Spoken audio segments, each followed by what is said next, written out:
எல்லாருக்கும் வணக்கம். முந்தைய பதிவு தொடர்ச்சியாக இதை பார்ப்போம். முந்தைய பதிவில் நாம் HDFC பேங்க் இதோட ஓப்பன் இன்ட்ரெஸ்ட், அதாவது 2,86,149 இருக்குது. இது பை பண்ணிட்டு செல் பண்ணிருக்காங்களா, இல்லை செல் பண்ணிட்டு பை பண்ணிருக்காங்களா, இல்லை பை அண்ட் செல் ரெண்டுமே இருக்கா அப்படிங்கிறது கேட்டிருந்தோம். சரி, இப்போது பை அண்ட் செல் ரெண்டுமே இருக்குதுன்னு வச்சுக்கலாம். அப்படின்னு இருந்தால் அது ஓப்பன் இன்ட்ரெஸ்ட்டில் வருமா? எப்போ ஒரு டிரான்சாக்ஷன் கம்ப்ளீட் ஆகிருக்கோ, அதாவது பை அண்ட் செல் ரெண்டுமே நடந்திருக்கோ, அப்போ அது வந்து வால்யூமில் போயிடும். அது ஓப்பன் இன்ட்ரெஸ்ட்டில் வரவே வராது அப்படிங்கிறத நேத்தியாக பார்த்தோம். அப்போது பை அண்ட் செல் நடந்திருக்கு, இங்கே ரெண்டுமே இருக்குது அப்படின்னா அது இந்த ஓப்பன் இன்ட்ரெஸ்ட்டில் காட்டாது. அப்போ நேச்சுரலாக இங்கே வால்யூமு ஓப்பன் இன்ட்ரெஸ்ட்டில் காட்டாது. அதனால் இங்கே இருக்கிறது எல்லாமே ஓப்பன் இன்ட்ரெஸ்ட் தான். ஒன்று பையாக இருக்கணும், இல்லை செல்லாக இருக்கணும் அப்படிங்கிறது தான் இங்கே கிளியர்லி விசிபிள் அப்படிங்கிற நம்ம அர்த்தம். சரி, இப்போது இந்த ஸ்டாக்கை நம்ம எப்படி ஆராய்ச்சி பண்ணுறது? இப்போது எப்படி புரிஞ்சுக்கிறது இது ஏறுமா இறங்குமான்னு? பொதுவாக எப்படி வச்சுக்கலாம். இப்போது இந்த 2,86,149 அப்படிங்கிற இந்த கான்ட்ராக்ட்ஸு பையாக இருந்தால் என்ன ஆகும்? அந்த ஸ்டாக்கு மேலே போகுமா கீழே வருமா அப்படிங்கிறத நம்மளை கேட்டுக்கணும். அதே மாதிரி தான் இதை செல் பண்ணி வச்சுருந்தாங்க அப்படின்னா அது கீழே போகுமா இல்லை மேலே ஏறுமா? இது சிம்பிள் லாஜிக். இந்த கான்ட்ராக்ட்ஸ் எல்லாமே பையாக இருந்ததுன்னா இது மேலே தான் போகும். செல் பண்ணி வச்சுருந்தாங்கன்னா, அதாவது ஷார்ட் பண்ணியிருந்தாங்கன்னா அது எல்லாமே கீழே தான் வரும். ஸோ இதுதான் ரொம்ப சிம்பிள். ஸோ நமக்கு ஒரு டேட்டா இருக்குது, ட்ரேடர்ஸ்லாம் பொசிஷன் பண்ணியிருக்காங்க. பொசிஷன்றதை நம்ம இந்த ஓப்பன் இன்ட்ரெஸ்ட் மூலிமா தெரிஞ்சுக்கிறோம். இவ்வளோ கான்ட்ராக்ட்ஸ் வந்து பொசிஷன் பண்ணியிருக்காங்க HDFCயில். 2,86,149 அப்படிங்கிற கான்ட்ராக்ட்ஸ் வந்து பொசிஷனாக வச்சுருக்காங்க. அது வந்து பை கான்ட்ராக்டா செல் கான்ட்ராக்டான்றது நமக்கு தெரியாது. இப்போ நம்மளோட அசம்ஷன் எப்படி இருக்கணும் அப்படிங்கிறது தான். அது பையாக இருந்தால் மேலே போகும் மார்க்கெட், செல்லாக இருந்தால் கீழே வரும் அப்படிங்கிறது தான் இங்கே நம்ம புரிஞ்சிக்க வேண்டிய விஷயம். சரி, இந்த அசம்ஷனுக்கு நம்ம எப்படி வர்றது? அப்போது இந்த ஓப்பன் இன்ட்ரெஸ்ட்டை நாம் கம்பைன் பண்ணி பார்க்கணும். எது கூட கம்பைன் பண்ணி பார்க்கணும்? ப்ரைஸ் ஆக்ஷன் கூட கம்பைன் பண்ணி பார்த்தா தான் நம்மளால் ஒரு டெசிஷன் எடுக்க முடியும். அது எப்படி அப்படிங்கிறத இப்போ பார்க்க போகிறோம். சரி, இப்போது ஓப்பன் இன்ட்ரெஸ்ட் வந்து 2,86,000 அப்படிங்கிறது HDFCயில் நாம் பார்த்தது. மார்க்கெட்டு இன்றைக்கி முடிஞ்சிச்சு. மறுநாள் காலையில் ஓப்பன் பண்ணுறோம். மார்க்கெட்டு 2,86,000 அப்படிங்கிறது நமக்கு தெரியும், நம்ம நோட் பண்ணி வச்சுட்டோம். இப்போது மார்க்கெட் என்ன ஆகுதுன்னா, சடனாக இந்த ஓப்பன் இன்ட்ரெஸ்ட்டையே பார்த்துட்ருக்கோம், பேரலாக ப்ரைஸையும் பார்க்குறோம். என்ன ஆகுது? ஓப்பன் இன்ட்ரெஸ்ட்டு 2,88,000 போகுது. அப்போது இங்கே என்ன நடக்குது? இப்போது இங்கே என்ன நடக்குதுன்னா, ஃப்ரெஷ்ஷாக பொசிஷன்ஸ் உள்ளே வந்திருக்கு. ஃப்ரெஷ்ஷாக பொசிஷன் உள்ளே வரும்போது அங்கே ப்ரைஸில் என்ன நடக்குது? ப்ரைஸும் ஏறுது. அப்படின்னு இருந்தால், அதாவது ஓப்பன் இன்ட்ரெஸ்ட்டு ஏறி ப்ரைஸும் ஏறிஇருந்தால் அதுக்கு பேர் லாங் பில்டப். இங்கே மார்க்கெட்டு ஃப்ரெஷ்ஷாக பை நடக்குது அப்படிங்கிறது சொல்லுது. அதாவது திரும்பவும் சொல்கிறேன், ஓப்பன் இன்ட்ரெஸ்ட் மேலே ஏறி ப்ரைஸும் ஏறுது அப்படின்னா இது பேர் லாங் பில்டப்பு. இங்கே பையர்ஸு அவங்களோட பொசிஷன்ஸை இன்க்ரீஸ் பண்ணுறாங்க. அதை எப்படி எது காட்டுது? ஓப்பன் இன்ட்ரெஸ்ட்டு நமக்கு ஒரு கன்ஃபர்மேஷனை கொடுக்குது. ப்ரைஸ் ஏறுது, ஓப்பன் இன்ட்ரெஸ்ட்டும் ஏறுது. அப்போ தான் நம்ம தெரிஞ்சிக்க முடியும், சரி இங்கே பையர்ஸ் உள்ளே வந்துட்டாங்க இந்த ஸ்டாக்கில், அப்போது இது வந்து ஏறும் அப்படிங்கிறது. ஆகையினால் இந்த இடத்துல லாங் பில்டப், லாங் அப்படிங்கிறது பை, ஏற்கனவே சொன்னது தான் நம்ம. அப்படி லாங் அப்படிங்கிறது இந்த இடத்துல பை, அதனால் இங்கே லாங் பில்டப் நடக்குது அப்படிங்கிறத நாம் புரிஞ்சுக்கிறோம். ஸோ இது ஃபஸ்ட்டு காம்பினேஷன். அதாவது ஓப்பன் இன்ட்ரெஸ்ட்டும் ஏறி ப்ரைஸும் ஏறிச்சு அப்படின்னா அது பேர் வந்து லாங் பில்டப் அப்படிங்கிறது ஃபஸ்ட்டு காம்பினேஷன். எதோட காம்பினேஷன்? பொசிஷன் அண்ட் ப்ரைஸ், அதாவது open interest and price action. இது ரெண்டுத்தோட காம்பினேஷனில் இது ரெண்டுமே ஏறிச்சு அப்படின்னா இங்கே லாங் பில்டப், ஃப்ரெஷ்ஷாக பை நடக்குது, பையர்ஸு இந்த ஸ்டாக்கை இன்னும் மேலே தான் புஷ் பண்ணுறாங்க அப்படிங்கிறத நம்ம புரிஞ்சுக்கலாம். சரி, காம்பினேஷன் நம்பர் 2. இங்கே ஓப்பன் இன்ட்ரெஸ்ட் இன்க்ரீஸ் ஆகுது. நல்லா கவனிச்சிங்க, ஓப்பன் இன்ட்ரெஸ்ட் இங்கே இன்க்ரீஸ் ஆகுது.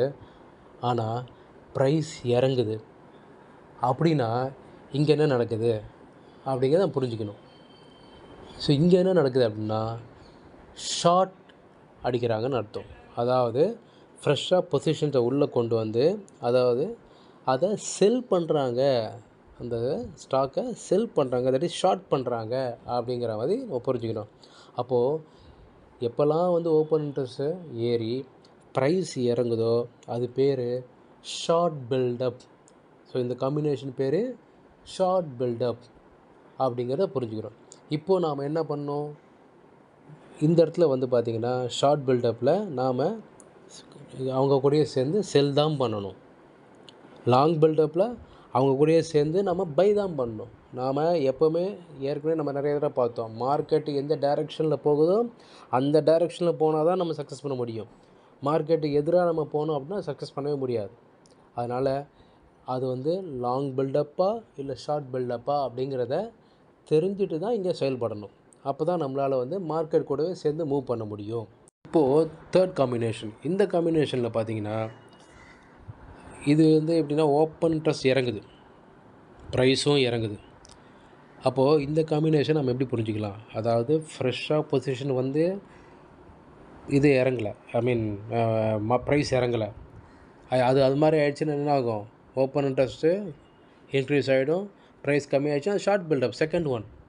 இது தேர்டாக இப்போ புதுசாக பார்க்குறோம். இதில் என்ன அப்படின்னா ஓப்பன் இன்ட்ரெஸ்ட் இறங்குது, இருக்கிற பொசிஷனை கம்மி பண்ணுறான். யார், பையர்ஸ், ஏற்கனவே வாங்கி வச்சவன் கம்மி பண்ணுறான். எதுக்காக பண்ணுறான், அவன் ப்ராஃபிட்டை புக் பண்ணுறான். அதனால தான் விலையும் இறங்குது இங்கே.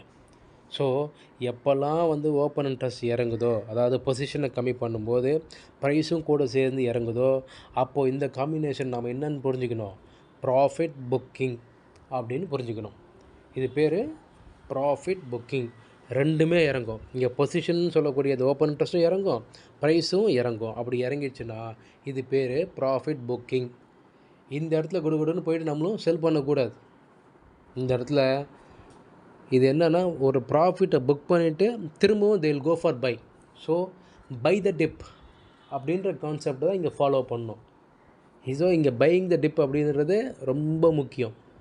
உங்களுக்கு ஒரு சான்ஸ் கிடைக்கும் இங்கே பை பண்ணுறதுக்கு. அதனால தான் நம்ம ஊர்லலாம் முன்னாடிலாம் சொல்லுவாங்க பண்டமாற்று, அதாவது பொருளுக்கு இன்னொரு பொருள். பட் நம்ம இப்போ அப்படிலாம் கிடையாது. இப்போ கரன்சி பேஸ்ட் எல்லாமே. கரன்சியை கொடுத்தா தான் ஒரு பொருள் கிடைக்கும். இப்போ நம்மக்கிட்ட இப்போ பருப்பு இருக்குது, அரிசி வேணும் அப்படின்னா இந்த பருப்பை நாம் விற்று அதை பணமாக ஆக்கி திரும்ப அந்த பணத்தை வச்சு அரிசியை வாங்கணும். ஸோ இங்கே இந்த காமன் திங் அப்படிங்கிறது இங்கே கரன்சி. அதே மாதிரி தான் ஸ்டாக் மார்க்கெட்லேயும் ஒரு ஸ்டாக்கை வாங்கிட்டு அப்படியே வச்சுருக்க மாட்டாங்க. யார், ட்ரேடர்ஸு. இன்வெஸ்டர் இந்த இடத்துல விஷயமே வேறு. ட்ரேடர்ஸ் என்ன பண்ணுவாங்க, இந்த இடத்துல அந்த ஸ்டாக்ஸ் அப்படியே கையிலேயே வச்சுருக்க மாட்டாங்க. ப்ராஃபிட் பண்ணி அந்த ப்ராஃபிட்லேருந்து வரக்கூடிய பணத்தை வச்சு திரும்ப இன்னொரு ஸ்டாக் வாங்கி அதில் ப்ராஃபிட் பண்ணி அப்படின்வாங்க. அதனால தான் மார்க்கெட்டு அப்படியே போகும், மேலே கொஞ்சம் இறங்கும், திரும்ப மேலே போகும், கொஞ்சம் இறங்கும். அதாவது ப்ராஃபிட் புக்கிங்கில் ரெண்டுமே இறங்கும்போது இங்கே நமக்கு சான்ஸ் கிடைக்கும். என்னதுக்கு, பை த டிப் அப்படின்னு சொல்லுவாங்க. இங்கே இந்த டிப்பில் இது மாதிரி 30லேருந்து 50 ரூபாய்க்கு போகும்போது ப்ராஃபிட் புக் பண்ணுறாங்க. அப்போ 45க்கு வருது மார்க்கெட்டு. இந்த 45 நம்ம என்ன சான்ஸாக வச்சு பை பண்ணோம். Buying the dip is the key here அப்படிங்கிறது தான் இங்கே நம்ம தெரிஞ்சிக்க வேண்டிய விஷயம். ஸோ இந்த காம்பினேஷன் பேர் ப்ராஃபிட் புக்கிங். இதில் குடுகுடுன்னு போயிட்டு நாமளும் செல் பண்ணக்கூடாது. இங்கே பையிங் த டிப்பு தான் கீ. இப்போது ஃபோர்த் காம்பினேஷன், இது என்னென்னா ஓப்பன் இன்ட்ரெஸ்ட் இறங்குது, ப்ரைஸு ஏறுது. இது பேர் என்ன சொல்லலாம், இது பேர் தான் ஷார்ட் கவரிங். ஓப்பன் இன்ட்ரெஸ்ட்டு இறங்குது, ஆனால் ப்ரைஸ் ஏறுது. இது என்ன பண்ணியிருப்பாங்க அப்படின்னா, யார் யாரெல்லாம் ஷார்ட் அடித்தாங்களோ மார்க்கெட் கீழே வரணும்னு சொல்லி அவங்கெல்லாம் கவர் பண்ணுவாங்க. பை பண்ணி அவங்க ப்ராஃபிட்டை புக் பண்ணுவாங்க. இது ப்ராஃபிட் புக்கிங்கிறதே இந்த ஷார்ட் கவரிங்கிற மாதிரி டெர்மினாலஜியை மாற்றிக்கணும். ஷார்ட் அடித்தவங்களாம் அந்த ஷார்ட்டை கவர் பண்ணுறாங்க, அவங்களும் ப்ராஃபிட் தான் பண்ணுறாங்க, ஆனால் கவர் பண்ணுவாங்க. அந்த கவர் பண்ணும்போது அந்த மாதிரி கவர் பண்ணும்போது மார்க்கெட் கொஞ்சம் ஒரு 2-3 கேண்டில் மேலே வரும். இதை பார்த்து அடடா மார்க்கெட் இங்கேருந்து மேலே போகுதுன்னு போய் கை வைக்கக்கூடாது, அதாவது பை பண்ணக்கூடாது. இங்கே ஷார்ட் கவரிங் ரேலியில் பை பண்ணக்கூடாது. அப்படி பை பண்ணால் வில் பி லூசிங். ஏன்னா அந்த மார்க்கெட் எப்போ வேணாலும் பெருசாக திரும்பவும் ஃபாலோ ஆகலாம். ஏன் அப்படின்னா அவன் மேலே வர வச்சதுக்கு காரணமே திரும்பவும் ஷார்ட் அடிக்க தான், திரும்பவும் ஷார்ட்டை பில்ட் பண்ணுறதுக்கு தான். அந்த ப்ரைஸுக்காக வெயிட் பண்ணியிருந்தான். இப்போ ஒரு செட் ஆஃப் இது ட்ரேடர்ஸ் என்ன பண்ணுவாங்க, அதை வந்து கவர் பண்ணாங்கன்னு வச்சுக்கோங்க. இன்னொரு செட் ஆஃப் ட்ரேடர்ஸ் வந்து அங்கேயும் செல் அடிப்பான். இது தான்டா நான் வெயிட் பண்ணேன், வாடா அப்படின்னு சொல்லி. அந்த மாதிரி தான் இது நடக்கும். அதனால் ஷார்ட் கவரிங் அப்படிங்கிறது ஓப்பன் இன்ட்ரெஸ்ட்டு இறங்கும், ப்ரைஸு ஏறும். அப்படி இருந்தால் இது வந்து ஷார்ட் கவரிங் ரேலி நடக்கும். அந்த ஷார்ட் கவரிங் ரேலியில் நாம் வந்து பை பண்ணக்கூடாது. அதை ஒரு ஆப்பர்ச்சுனிட்டியாக வச்சு செல் தான் பண்ணணும். ஸோ இப்போது நம்மக்கிட்ட இருந்த 2 காம்போனண்ட், அதாவது ஒன்று வந்து ஓப்பன் இன்ட்ரெஸ்ட், இன்னொன்று வந்து ப்ரைஸ் ஆக்ஷன். இதை ரெண்டுத்தையும் வச்சு ஒரு 4 காம்பினேஷனை பார்த்தோம். ஃபஸ்ட்டு காம்பினேஷன் லாங் பில்டப், அந்த second combination short buildup, third combination profit booking, fourth combination short covering. அப்போ இந்த லாங் பில்டப்பில் நாம் என்ன பண்ணோம், பை தான் பண்ணோம். ஷார்ட் பில்டப்பில் என்ன பண்ணோம், மார்க்கெட் கூட சேர்ந்து செல் தான் பண்ணோம். ப்ராஃபிட் புக்கிங்கில் என்ன பண்ணோம், பை த டிப் அப்படின்றத பார்த்தோம். பை த டிப் அதுதான் இங்கே முக்கியம். ப்ராஃபிட் மார்க்கெட் கீழே இறங்குது, ஐயா இன்னும் சூப்பராக கீழே இறங்கிற அப்படின்லாம் சொல்லிட்டு நம்ம செல் அடிக்கக்கூடாது. ப்ராஃபிட் புக்கிங்கில் எப்போ ரெண்டுமே இறங்குதோ, ஓப்பன் இன்ட்ரெஸ்ட்டும் இதுவும் ப்ரைஸும் இறங்குதோ, அது ப்ராஃபிட் புக்கிங்காக இருக்கும். அந்த ப்ராஃபிட் புக்கிங்கில் நாம் பையிங் த டிப்பு தான் இங்கே ரொம்ப முக்கியம். அது எங்கெங்கெல்லாம் சான்ஸ், அந்த டிப்பை பை பண்ணுறதுக்கான சான்ஸ் எங்கே கிடைக்குதோ அந்த இடத்துல பை பண்ணணும். அதை ரொம்ப உன்னிப்பாக நம்ம கவனித்து செய்யணும். சரி, அடுத்து 4th ஒன் ஷார்ட் கவரிங். ஆக்சுவலாக இந்த ஷார்ட் கவரிங் நம்ம என்ன சொல்லுவாங்க அப்படின்னா செல் ஆன் ரைஸ்ன்னுவாங்க. அதாவது மார்க்கெட்டு இந்த ஷார்ட் கவரிங் ரேலியில் மேலே வரும். யார் யாரெல்லாம் ஷார்ட் அடித்தாங்களோ அவங்க கவர் பண்ணுவாங்க. கவர் பண்ணும்போது அது கொஞ்சம் மேலே வரும். ஸோ அந்த மேலே வரும்போது செல் ஆன் ரைஸ் அப்படிங்கிறது இந்த வார்த்தைகளை நீங்கள் ஞாபகம் வச்சுட்டு, அங்கே ஒரு எப்போல்லாம் அந்த ரைஸ் கிடைக்குதோ அந்த இடத்துல செல் பண்ணிங்கன்னா அப்படின்னா நீங்களும் மார்க்கெட் கூட சேர்ந்து ட்ராவல் பண்ணுற மாதிரி இருக்கும். ஈஸியாக ப்ராஃபிட் பண்ணலாம். ஸோ இதெல்லாம் தான் இந்த 4 காம்பினேஷன், 2 காம்பவுண்டை வச்சு நம்ம பார்த்துருக்கோம். Position, that is open interest and price ஆக்ஷனை வச்சு நாம் இதை தெரிஞ்சுக்கிறோம். எப்போவுமே ஒரு ப்ரைஸ் ஆக்ஷனை பேஸ் பண்ணி ஓப்பன் இன்ட்ரெஸ்ட்டையும் ரெஃபர் பண்ணி தான் நம்ம வந்து ஒரு பொசிஷன் எடுக்கணும். அப்படிங்கிறதுக்கு இந்த மாதிரி 4 காம்பினேஷனையும் நீங்கள் ஞாபகம் வச்சுட்டு நோட் பண்ணி வச்சுட்டு பண்ணுங்கள். சரி, இப்போ இந்த 4 காம்பினேஷன்ஸையும் நம்ம அப்ளை பண்ணி பார்க்கலாம். ஃபார் எக்ஸாம்பிள் ஏற்கனவே நம்ம எடுத்துப்போம், என்னது HDFC எடுத்தோம் இல்லையா நேற்று, அதையே வச்சு பார்க்கலாம்.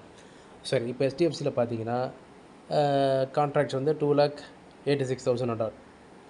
அதில் வந்து என்ன சேஞ்சஸ் நடந்திருக்கு அப்படின்னா, கான்ட்ராக்ட் ஓப்பன் இன்ட்ரெஸ்ட் வந்து ஏறி இருக்குது 0.06.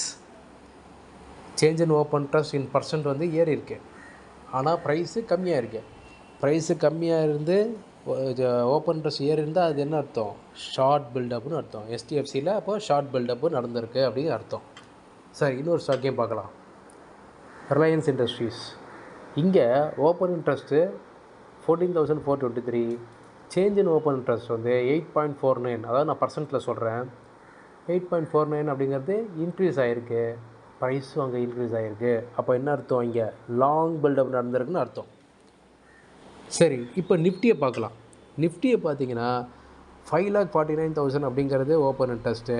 ஆனால் இங்கே -2.43% இருக்குது சேஞ்ச் இன் ஓப்பன் இன்ட்ரெஸ்ட்.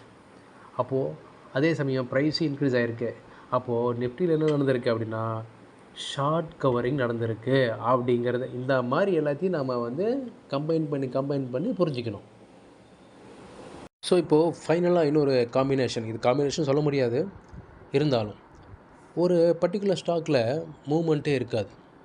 அந்த ஸ்டாக் பார்த்திங்கன்னா மேலேயும் போகாது கீழேயும் போகாது, அப்படியே அதே மாதிரி இருக்கும். அது என்ன காரணமாக இருக்கும்? பையர்ஸும் செல்லர்ஸும் அந்த ஸ்டாக்கை தொடரலையா, இல்லை என்ன தான் பண்ணல அப்படின்னா இந்த மாதிரி நம்ம காரணம் எடுத்துக்கூடாது. அங்கே வால்யூம் நடக்கும்.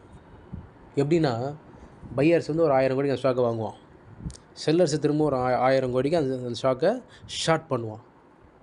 திரும்பவும் பையர்ஸ் என்ன பண்ணுவான், 500 கோடிக்கு பை பண்ணுவான். திரும்பவும் செல்லர்ஸ் என்ன பண்ணுவான், 500 கோடிக்கு ஷார்ட் பண்ணுவான். இப்போது இந்த இடத்துல வால்யூம் இருக்குது, ஆனால் ஸ்டாக்கோட மூவ்மெண்ட் இல்லை. காரணம், இந்த பையர்ஸ் அண்ட் ஸ்ட்ரென்த் இது செல்லர்ஸ் ஆர் ஈக்குவல். அவங்க ஸ்ட்ரென்த்து வந்து ஈக்குவலாக இருக்குது, அவங்க ஃபைட்டிங் இருக்குது ஆனால் ஈக்குவலாக இருக்குது அப்படிங்கிற மாதிரி தான் புரிஞ்சுக்கணும். அப்போ தான் அந்த ஸ்டாக்கில் பெருசாக மூவ்மெண்ட்டே இருக்காது. எப்போ அவங்க 2 பேரும் ஈக்குவலாக இருக்குது. எப்போ ஒரு ஃபைட்டிங் வந்து ஒருத்தர், அதாவது யார் ஜெயிக்கிறாங்களோ அந்த பக்கம் தான் மூவ்மெண்ட் இருக்கும் அப்படிங்கிறது தான் இது நான் சொல்ல வரது. எப்போவுமே ஈக்குவலாக இருப்பாங்க ஒரு இடத்துல, ஃபைட்டிங் நடந்துகிட்டே இருக்கும், மேலேயும் கீழே போயிட்டு வரும். அது பேர் கன்சால்டேஷன் சொல்லுவாங்க. இது நம்ம அப்புறம் பார்க்கலாம். இது கன்சால்டேஷன் சொல்லுவாங்க. அது பேர் கன்சால்டேட் ஆகிட்டே இருக்கும். சட்டனாக ஒரு இடத்துல பிரேக் அவுட் கிடைக்கும்.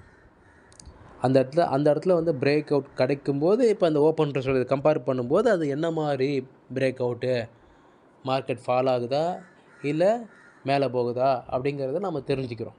சரி, இது ஒரு சைடு. இப்போது ப்ரைஸ் மட்டும் மேலே போகுது சடனாக, இல்லை அதாவது கீழே போகுது இல்லை மேலே போகுது, ஏதோ ஒன்று எப்படி வேணால் வச்சுக்கலாம் நம்ம. ஆனால் ஓப்பன் இன்ட்ரெஸ்ட்டில் ஒன்றுமே இல்லை. ஓப்பன் இன்ட்ரெஸ்ட்டை பார்க்குறோம் நம்ம, ப்ரைஸை பார்த்தோம், ப்ரைஸே ஏறிடுச்சு சடனாக இல்லை இறங்கிடுச்சு சடனாக. ஆனால் ஓப்பன் இன்ட்ரெஸ்ட்டில் ஒன்றுமே இல்லை, மூமெண்ட்டே இல்லை. அப்போ இது என்னென்னு புரிஞ்சுக்கிறது? இது பேர் தான் ஃபேக் பிரேக் அவுட்.